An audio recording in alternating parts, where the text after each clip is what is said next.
গণ অধিকার পরিষদের সভাপতি ও ডাকসুর সাবেক ভিপি নুরুল হক নূরকে হত্যার উদ্দেশ্যে আঘাত করা হয়েছিল বলে মন্তব্য করেছেন বিএনপির মহাসচিব মির্জা ফখরুল ইসলাম আলমগীর। মঙ্গলবার দুপুরে ঢাকা মেডিকেল কলেজ হাসপাতালে নূরকে দেখতে গিয়ে সাংবাদিকদের এসব কথা বলেন তিনি। মির্জা ফখরুল ইসলাম আলমগীর বলেন, নূরকে যে আঘাত করা হয়েছে তা হত্যার উদ্দেশ্যেই করা হয়েছে, এটা স্পষ্ট।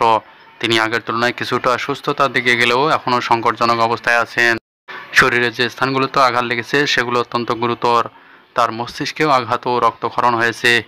বাংলাদেশ জামাতে ইসলামী সেক্রেটারি জেনারেল ও ফোরাম অব ডিপ্লোমা ইঞ্জিনিয়ার্স বাংলাদেশের কেন্দ্রীয় উপদেষ্টা অধ্যাপক মিয়া গোলাম পরোয়ার বলেছেন, পিআর পদ্ধতিতে নির্বাচন এবং জুলাই সনদের আইন ভিত্তি প্রতিষ্ঠিত না হলে দেশে পুনরায় ফ্যাসিবাদের জন্ম হবে। তিনি বলেন, পিআর পদ্ধতি ছাড়া দেশের মানুষ অন্য কোনো নির্বাচন গ্রহণ করবে না। এদিকে জাতীয় পার্টির একাংশের চেয়ারম্যান ব্যারিস্টার আনিসুল ইসলাম মাহমুদ বলেছেন, বিভিন্ন সময় জাতীয় পার্টির উপর আঘাত এসেছে, কিন্তু দেশবাসীর অকুণ্ঠ সমর্থন এবং এরশাদ প্রেমিক নেতাকর্মীদের ঐক্যবদ্ধ থাকার কারণে পার্টির অগ্রযাত্রাকে কেউ রুখতে পারেনি।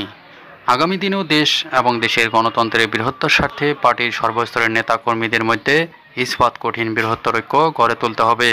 সোমবার রাতে গুলশানের হাওলাদার টাওয়ারে আয়োজিত এক শুভেচ্ছা বিনিময় অনুষ্ঠানে তিনি এসব কথা বলেন। এই অংশের নির্বাহী চেয়ারম্যান মজিবুল হক চুন্নুর জন্মদিন উপলক্ষে শুভেচ্ছা বিনিময় করা হয়।